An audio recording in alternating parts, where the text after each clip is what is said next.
Hello, everybody. So here I am from the Full Picture Business and Property Secrets. And this week we've got Ed. So Ed is here. Ed's here he's been on previous episodes. So if you want to have a look at what Ed does, primarily it's EPCs, but then we're also looking at floor plans, Legionella. But you'll get a flavour of what Ed's going to do because very, very kindly he's come here and he's going to do various different episodes to talk about EPCs, grants. We've got floor plans, we've got reports, energy audits, and then we're going to learn a lot more about Ed, but also how it can help you grow, whether you're a homeowner or a property investor. So thanks very much for coming on again, Ed. Really appreciate it. Good to be back. Awesome. And I thank you so much for your time because you're going to add so much value. I want to jump straight in because what I want to do is get everybody as much value as possible. So let's jump straight in. So this is episode 1 of the new series with Ed. So episode 1 is all about EPCs, which is a hot topic right now. I'll let Ed talk more about it. But for me, as a property investor, there are changes, especially if you're going to be a landlord. There are things going about sustainability for the future builds. But also there are things that you can do that are sort of like the tips and the hints that you can do, which Ed is here to do. So let's start out. What we want to do is, if you don't know what EPC is, we'll let Ed quickly summarize the EPC. So Ed, what is an EPC? So EPC is an assessment of the energy efficiency of the property. With that, we will look at the heating, the insulation, the lighting, construction of the property. So you'll have somebody such as myself come into the property, measure up, look at all of those factors, put it into some software, and it will produce a rating, an energy efficiency rating with recommendations to say how energy efficient the property is and where it can be improved. Yeah, it's brilliant, Ed. So what we want to do is greatly factored into the type of build, but also the age of the build as well, isn't it? That's right. So we have to make assumptions. The software will make assumptions based upon what building regulations stipulated at the time. So if we can't see within a wall, or if there's a roof space or a floor space, we cannot see, behind those things or into those things, then building regulations will dictate their insulation level.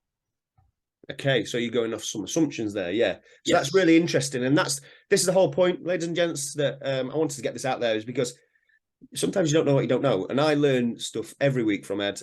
Is a phenomenal character, phenomenal person who knows everything to do with these EPCs, especially grants and floor plans and so on. So if you don't know what you don't know, that's why we're going to talk about now just sort of the tips of how to increase EPCs and what you need to do. So how can we increase an EPC? Okay. Biggest factors are your heating controls, and insulation. Okay, so the obvious things are, if the property has a cavity wall and it's not cavity insulated, then see about getting that insulated. There are avenues. If you approach me, I can point you in the right direction for those. If the heating doesn't have a full set of heating controls, then it would be wise of you to have a heating engineer into the property, or an electrician if it's electrically heated property. It'd be wise of you to have them into the property, get the full set of heating controls in. It's relatively cheap things to do, but they will have a huge effect on your energy rating. And heating controls, just to break that down, is that just on when we're talking about radiators, or are we talking a full system or part system? What would that be? So standard things would be, vast majority of properties I go to are gas central heated properties. So what you would expect there, not minimum, but to have a good score on your EPC, you want to see the thermostatically regulated valves, or TRVs, on your radiators. You want to have a thermostat and a timer. Now, of course, you can have a programmable thermostat, so it's those two in one. That's perfectly fine as well. You can go above and beyond that. You can go to zonal controls, you can go to smart controls and other factors as well. But I would recommend the bare minimum, if somebody's getting into property and they're wanting to make sure their properties are nice and efficient, make sure you have a programmer, a timer, a thermostat, and the TRV valves on the radiators. Amazing. And that will improve the EPC. Absolutely. Amazing. What are sort of the best things and the worst things that you've seen? Yeah. A loaded question there. But yeah, yes. I know what some of the answers are going to be. But yeah, come on, let's go. You go into a property and loft insulation has been removed. and not replaced. You see that a property is, it's got no insulation in or on the walls. So in the walls being cavity, or on the walls internally or externally, for the solid wall properties. So you see that quite a lot. But when it's blindingly obvious things, like I've mentioned just a moment ago, the heating controls, a landlord is then saying to you, oh, but you're telling me, the property's scored an F rating. How can that be? How can that be? It's like, well, because you've got a boiler in there that's older than me, and I'm 43 years old, for God's sake, and you've got no heating controls. These are. I'm not saying every landlord should replace every boiler. Of course not. If it's perfectly functional, if it's a combi boiler, chances are it's probably a minimum of about 85% efficient. The latest and greatest are 92% efficient. So not that much of a difference. But when it's glaringly obvious things like that, or a frustrating thing, which is it's people just not being aware. They've removed storage heaters and they've put in, plug-in electric heaters instead, thinking they're going to save them money. It could be dependent on the occupier's usage, how they use those heaters. But from an EPC point of view, their score has just gone from here to, below ground level. So those are glaringly obvious things that can be frustrating. Yeah, I can imagine. I can imagine. And then you'll go in some areas where they want to do cost savings, cut your money down, but without recognizing how bad the situation is, which is what I was alluding to earlier. Yeah, because I do see it. Some of the events that I run, certainly that people come that they want to reduce all the cost down, and I get it. It's a business. But sometimes absolutely. it's more efficient to get the right people in at the right time with the right equipment, because it lasts longer.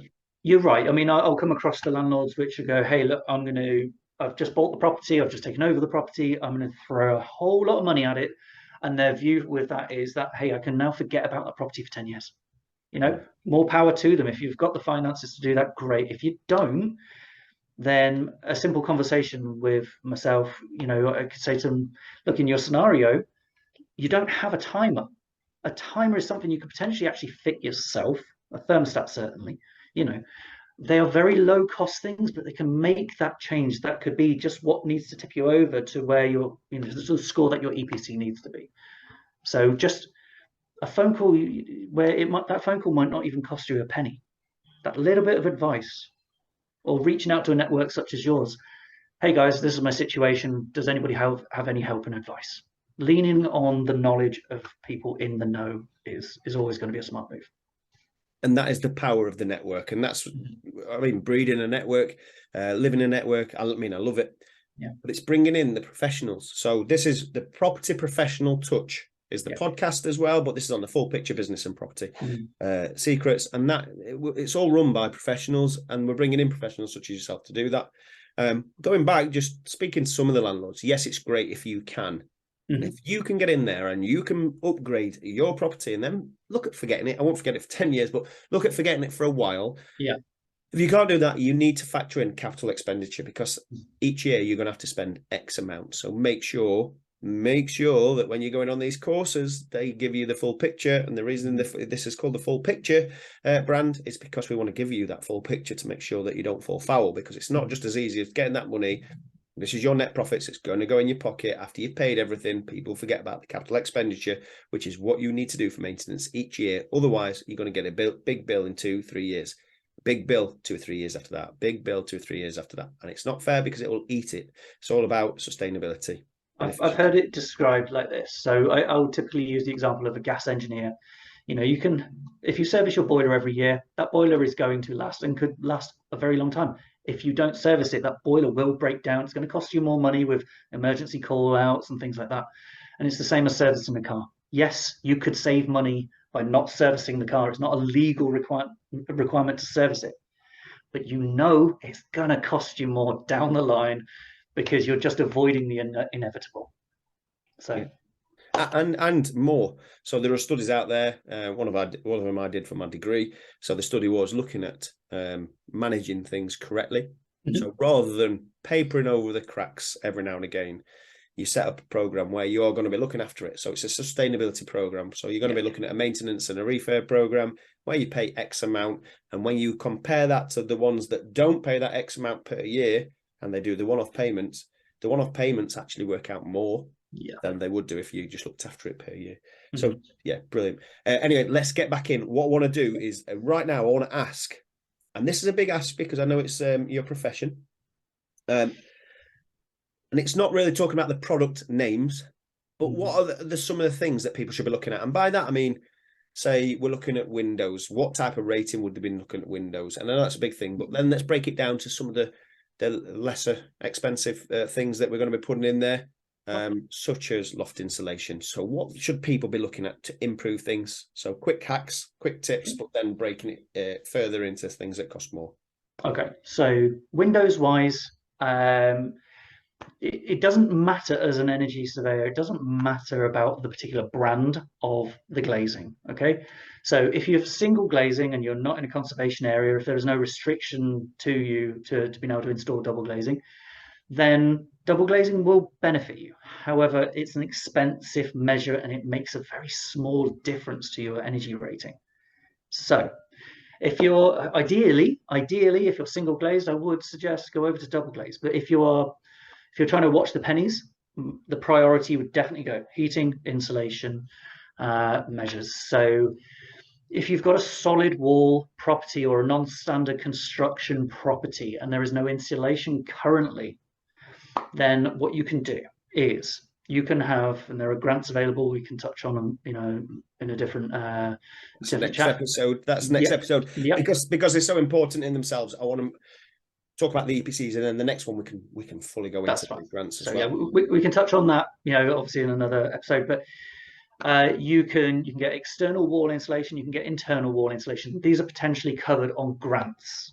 Okay, if for whatever reason after chatting with me you're not able to actually get a grant for that particular property, then here's a way to, with a solid wall property or non-standard construction property, to improve the energy rating and it not cost the earth. And that would be, as it's known, dot and dab or dry lining. Okay, so that is just you lose an ever so slight few inches on the external walls internally. You don't have to have any insulation behind that. You know, if you're trying to pinch the pennies, just having that gap, that airspace between your solid wall and the internal leaf, the new plasterboard, just having that air gap is similar to having a cavity wall, that gap in a cavity wall. So there's an insulatable factor there. So that is not particularly expensive, but it will make a lovely difference to your energy rating. Again, I mentioned before, if you don't have a thermostat, put a thermostat in. If you don't have a timer, put a timer in. If you don't have valves on radiators, put those in. These are very, very simple, quick fixes, very cheap fixes. If you have single glazed windows or you don't have your UPVC or composite doors, draft excluders, putting those on, we're talking a few pounds, like next to no money, near enough. And yet that will improve the energy efficiency of the property a noticeable amount.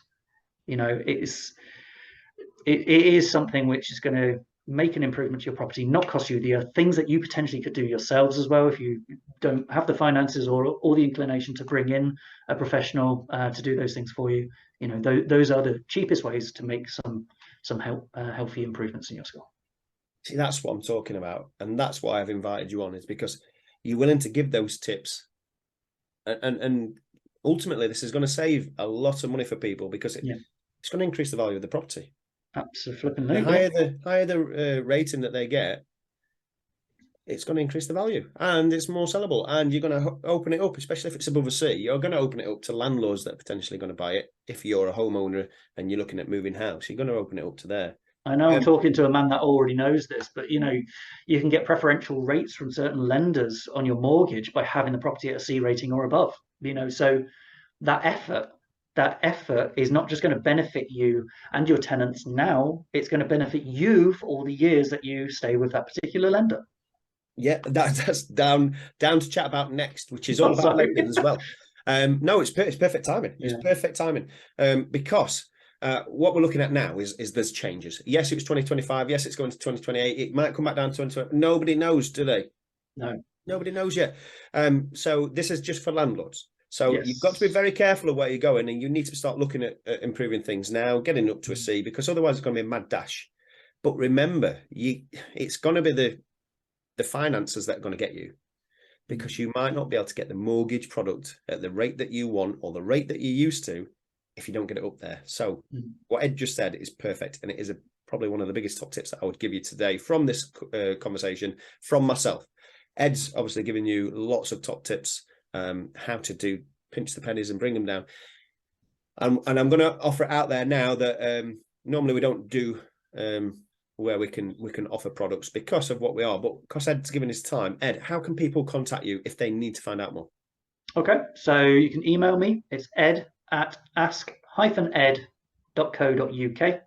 You can call me on 07725 335 436.